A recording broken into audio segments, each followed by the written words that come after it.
Hi, Sine Story here. Today, I am going to explain the American drama thriller film called Stonehearst Asylum. Spoilers ahead. Watch out and take care. At the beginning of the movie, an Oxford University professor demonstrates a case of female hysteria on Eliza Graves, before his class. She protests that she is sane, but the professor mercilessly triggers her hysteria by touching her inappropriately. Any human touch sends her into a frenzied state. After the demonstration, he asks his assistant to bring in the next patient. Cut to Christmas Eve, a young doctor, Edward Newgate from Oxford, arrives at the Stonehearst Asylum. He is led by guards and the head of the guards, Mickey Finn, into the building. The asylum consists of 200 residents. Most of them are lords and ladies of the finest families of Britain. Dr. Edward is there to gain clinical experience for his further medical practice. He meets the superintendent of the asylum, Dr. Silas Lamb. Edward impresses Dr. Lamb with his will to work with the mentally challenged. So, Dr. Lamb invites Edward to the afternoon rounds with him. He introduces him to the patients of the Stonehearst.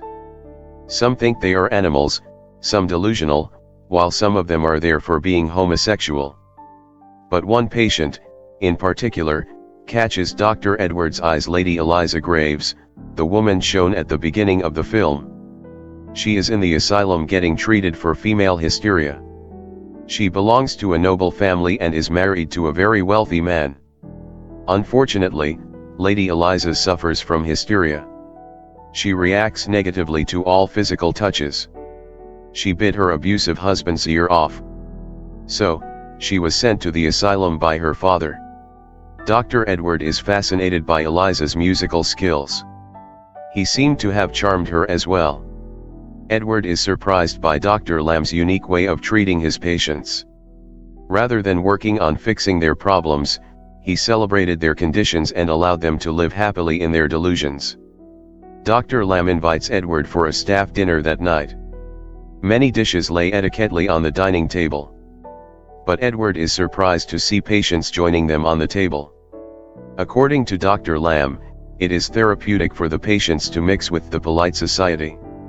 At the dinner, everyone is having cheerful conversations until Dr. Edward mentions that Mickey Finn is a funny name. This causes tension in the dinner. Everyone goes silent, but Mickey Finn starts to laugh hysterically. He then offers Dr. Edward a glass of alcohol. He is about to drink it when Lady Eliza from below the table hits him with her legs. Doctor drops the liquor. Then, Eliza brings him out with an excuse of cleaning his shirt, and tells him to run away from the asylum as soon as he can. She gives no reason as to why. That night, Edward goes to his room confused. He prepares his gun in case he needs it in the future. A loud noise startles Edward.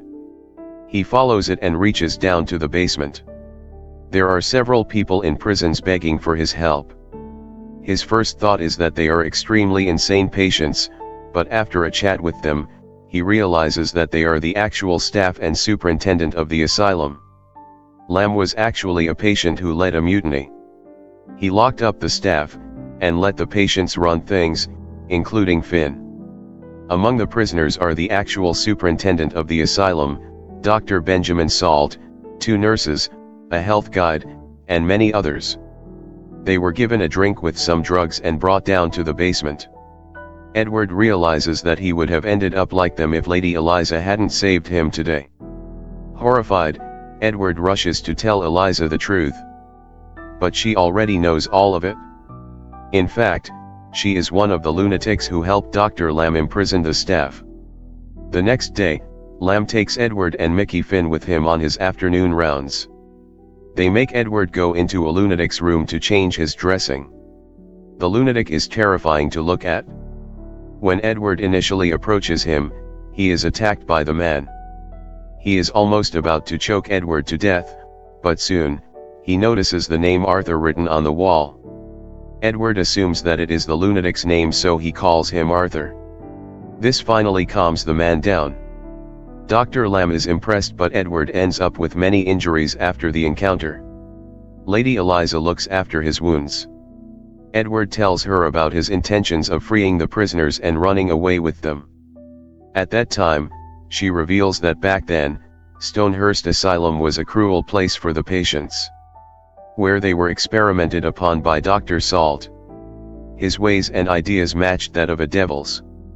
Lamb, Mickey Finn, Eliza, the cooks, and the guards were all the victims of Dr. Salt's cruel method. He touched Eliza inappropriately to trigger her hysteria with an excuse of finding her a cure. He applied severe water pressure on some of his patients and kept them in the running water for days. According to Dr. Salt, a patient's worst fear is the way to cure their madness. But he struggled to find Lamb's worst fear. Dr. Salt performed all kinds of terrifying procedures on Lamb when he was a patient. Lamb and other patients had come to despise Dr. Salt, so they planned for months the way to free themselves of the torture. Finally, one day, they spiked the doctor and staff's drink and imprisoned them. Lamb took Dr. Salt's place as the chief of the asylum, and let the patients live freely. He employed some of them as the gatekeepers, some as cooks, and some as nurses. He gave all their life a purpose and made Stonehearst a happy place. After hearing the story, Edwards promises that she will never again have to suffer the way that she has.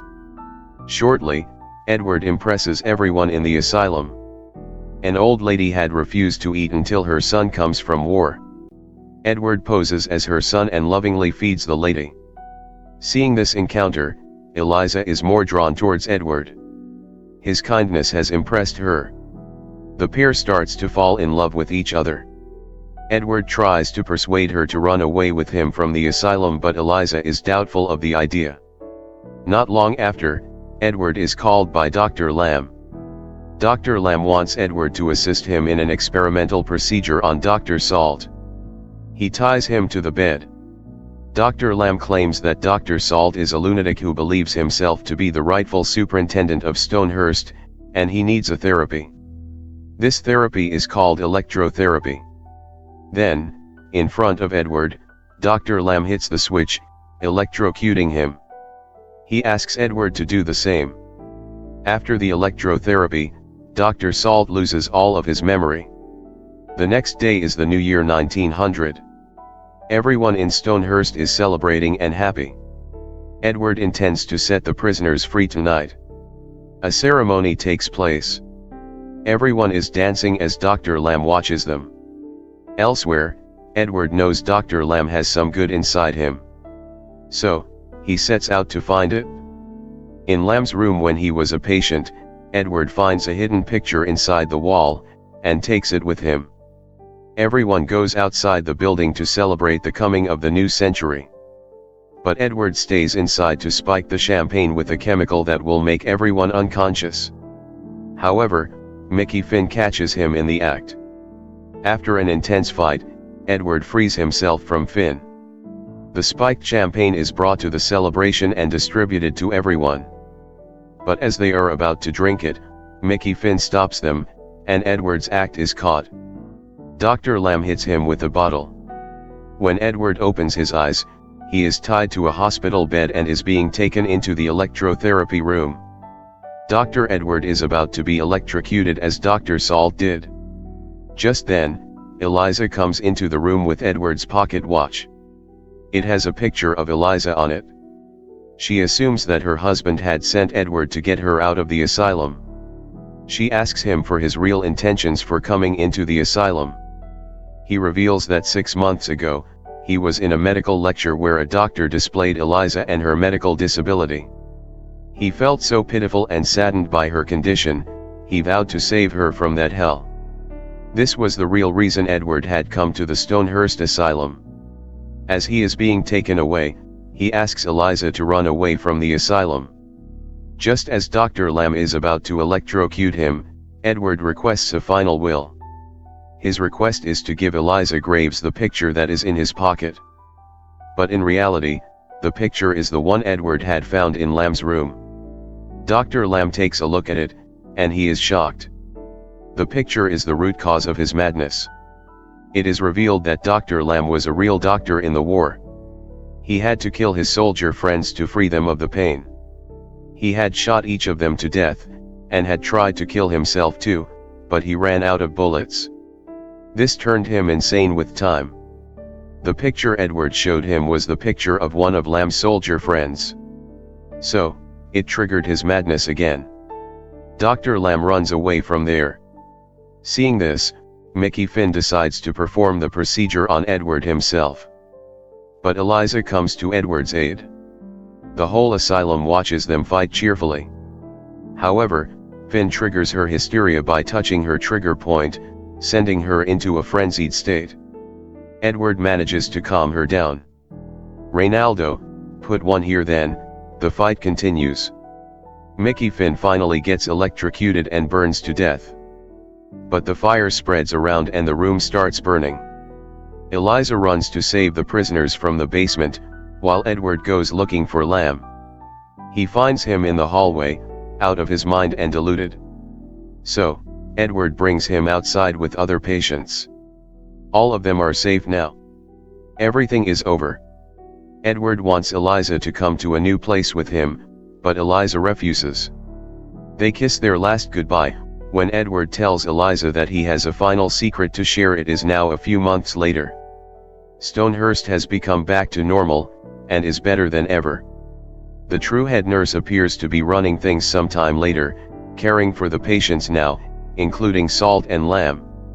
The Oxford professor from the beginning of the movie and Eliza Graves' husband arrive at the asylum to release her. But they are surprised to be informed that Dr. Edward had already discharged her 3 weeks ago. The men are surprised to hear this because the professor himself is Dr. Edward Newgate, the real Dr. Edward. He explains that the person who came here posing as a doctor was actually a patient of his.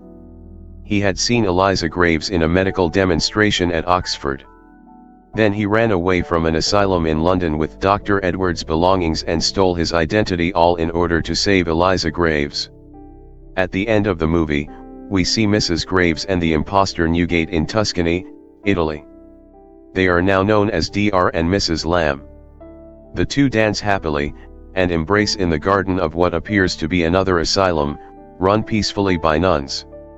That's the ending of the movie Stonehearst Asylum. Now, for the explanation. Edward has been a mentally ill patient all along. He suffers from a condition called pseudologia fantastica, more commonly known as pathological lying. It is a condition where a person constantly lies for no personal gain. Edward had been doing this for years. We never come to know his real name. But despite of his disorder, he possesses the unique qualities of love and empathy. His love and empathy for mentally ill people like him made him able to help those people. Even Eliza's fear of touch is cured because of him. Because of this, Edward is able to act like a sane and normal person. The audience will not think that he is a madman. Edward's character is built very strongly. One of the messages conveyed from this film is about how great the power of love is. It is even capable of conquering the greatest human suffering, an insane soul. Subscribe for more videos like this. Turn on the notifications and leave a like to help the channel out. Thank you for watching.